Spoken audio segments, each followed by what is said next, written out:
Welcome to video 4 of the lead guitar quick start series. In this lesson, we're going to expand your scale library by learning a shape for the major pentatonic scale. You're going to be able to use this scale over the same jam track that we used in the last lesson when you were working on your major scale. And this is going to give you a new color to use in your solos. The major pentatonic scale is a really important scale just because it's so versatile and you can use it in so many different kinds of music. Now, if you remember in the last lesson, I told you that the major scale is a 7-note scale, right?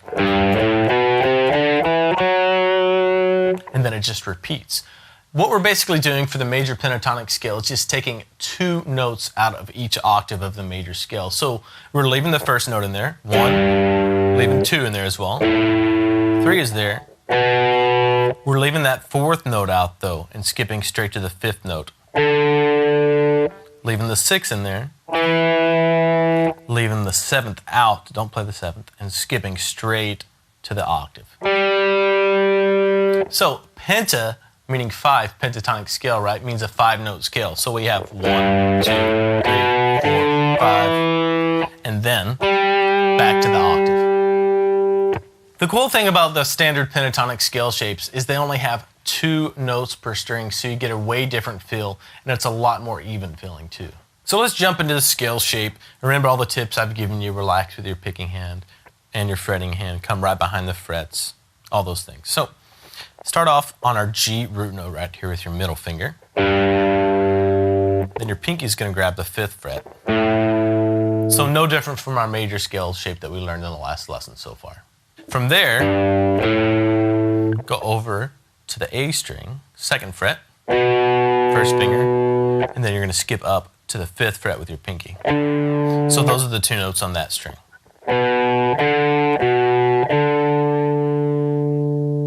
So get that chunk under your fingers.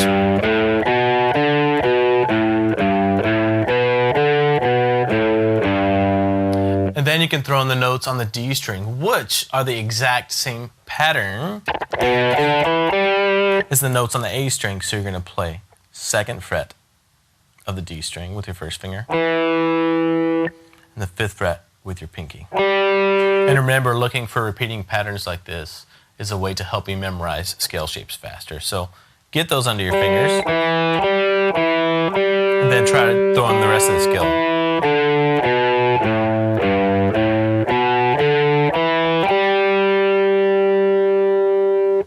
On to the next string, the G string. You're going to have your index finger or your 1st finger on the 2nd fret, and your 3rd finger is going to grab the 4th fret. So those are the 2 notes on that string. Get those down, then throw the rest of the scale in. And again, this may take you a while, but that's fine. You don't have to have this down right now. Take a couple of weeks or a couple of months to work on this. All right, the last 2 strings, the B string and the E string, are really cool because they're the exact same pattern too. They match. So middle finger, 3rd fret, pinky or 4th finger on the 5th fret. So get those 2 down. Add in the rest of the scale.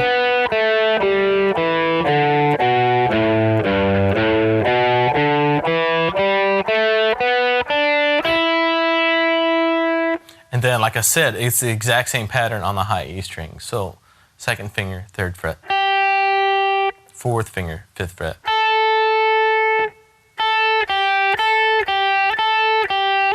Then add in the rest of the scale.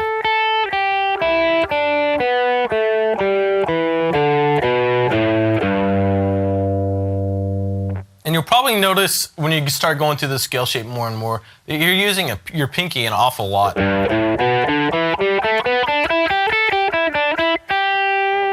And your pinky may not be the strongest finger on your hand. You may be having a hard time with it, but you have to work on it at some point, so now's a good time to do it.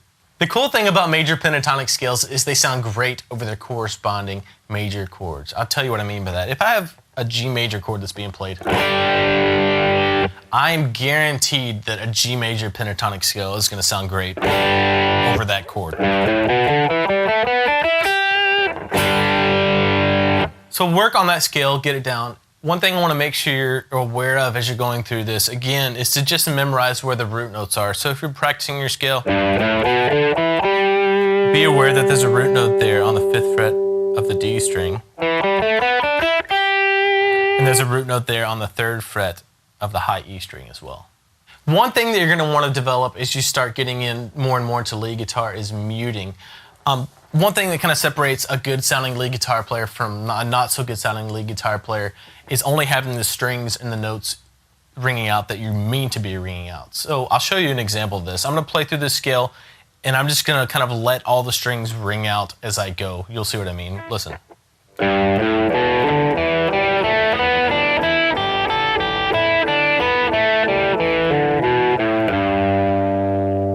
Now, if you were listening to that scale as I was going through it, you could probably hear all the open strings ringing out as I was playing all the notes there. And there are basically 2 ways to keep that from happening. One is muting the strings you're not playing with your fretting hand, and the other one is muting the strings you're not playing with your picking hand.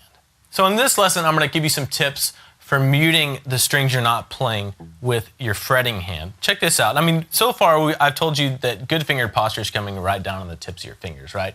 Now, that's not always the case with lead guitar. Check it out. If I have my finger really straight down on the string, what I want to do is kind of just slightly let it brush over against the A string. That way, if I accidentally hit that A string while I'm playing the notes on the low E string, it's not going to ring out. Same thing if I play the 2nd note on that low E string. My pinky is just barely laying over and brushing up against that A string just to make sure it stays quiet. And do that throughout the entire scale. So my index finger, when I play this note on the A string, is brushing up against the D string right here and keeping it quiet. And my pinky again is brushing up against the D string right here just to make sure it doesn't ring out if I accidentally brush up against it. So that's how you can stop unwanted strings ringing out with your fretting hand. In the next lesson, when we learn the next scale, I'll show you how to do muting with your picking hand too.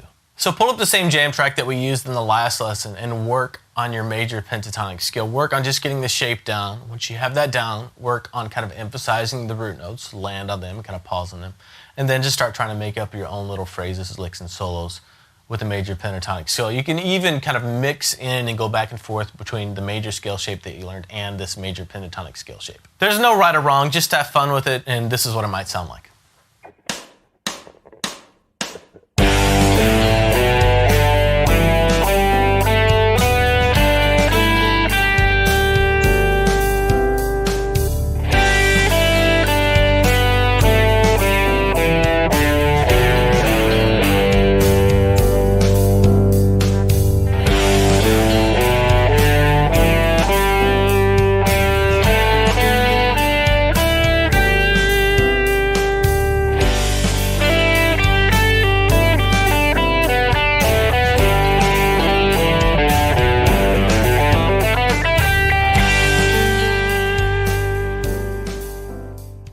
In the next lesson, we're going to learn a new scale, the minor pentatonic guitar scale, and that's arguably the most popular scale of all time for the guitar, so get ready for that. If you have any questions about this major pentatonic scale, just leave them here below in the comments, and I'll get back to you there. Or you can just email me again, Nate@guitarsystem.com. See ya.